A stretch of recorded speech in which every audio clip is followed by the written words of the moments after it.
Hello, future grammar gurus, and welcome to our noun adventure. Today, we're going on an exciting quest to uncover the secrets of nouns. You might be wondering, what exactly is a noun? Well, it's simpler than you think. A noun is just a word that names a person, a place, a thing, or an idea. Think about it. Your teacher, your school, your desk, even your happiness. Those are all nouns. They're the building blocks of sentences, the stars of the show. So, are you ready to become a noun expert? Let's dive in and start exploring. First up, let's talk about the most common type of noun you'll see everywhere, the common noun. A common noun is a general name for a person, place, thing, or idea. It's not specific. For example, if I say girl, city, or dog, I'm not talking about any particular girl, city, or dog. They're general terms. Think of words like book, car, teacher, or ocean. These are all common nouns. They're like the everyday characters in our language story. You use them all the time without even thinking about it. When you say, I want to read a book, you're not specifying which one. Book is a common noun. Easy, right?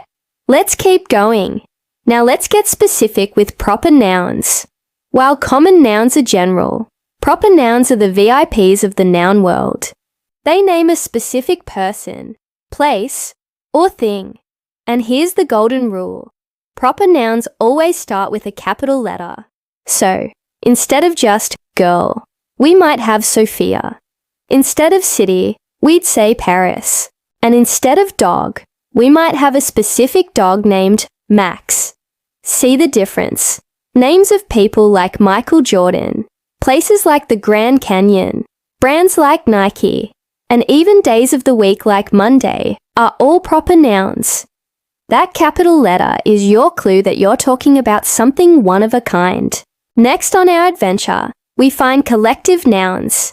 These are super cool because they are words for groups of people, animals, or things.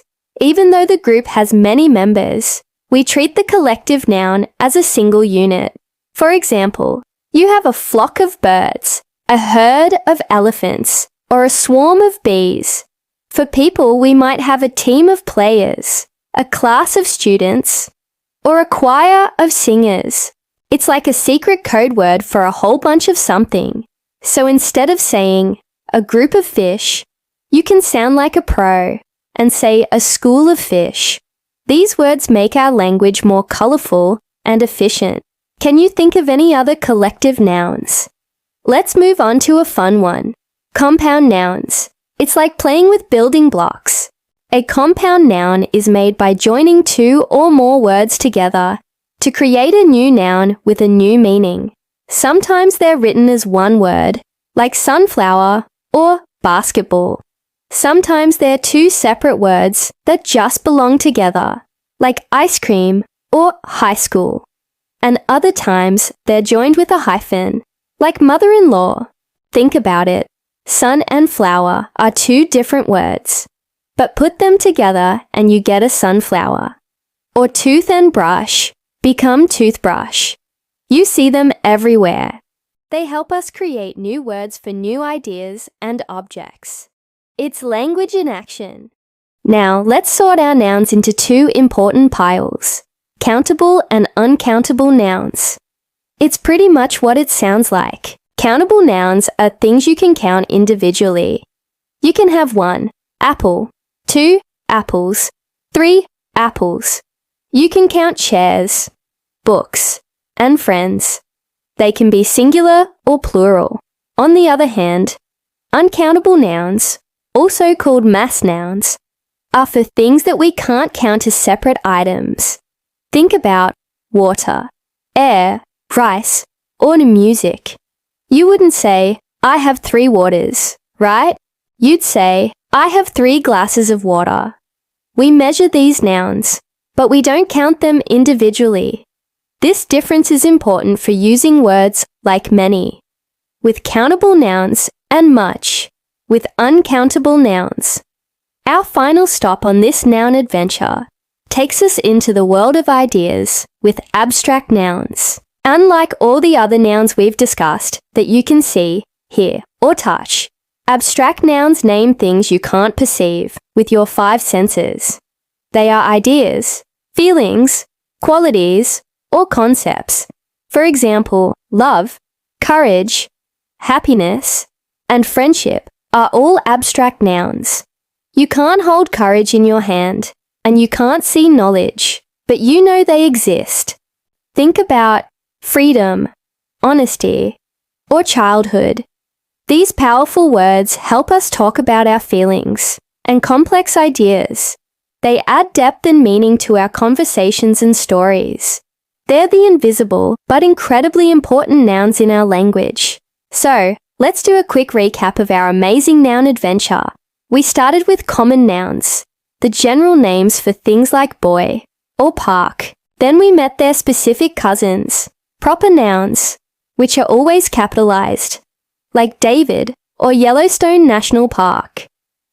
We found collective nouns, the special names for groups, like a family or a team. We built new words with compound nouns, like rainbow and post office. We learned to sort things into countable nouns, like pencils, and uncountable nouns, like information. And finally, we explored the world of feelings and ideas with abstract nouns, like bravery and joy. You now have a complete toolkit for understanding nouns. Wow, you made it! You are officially a noun navigator.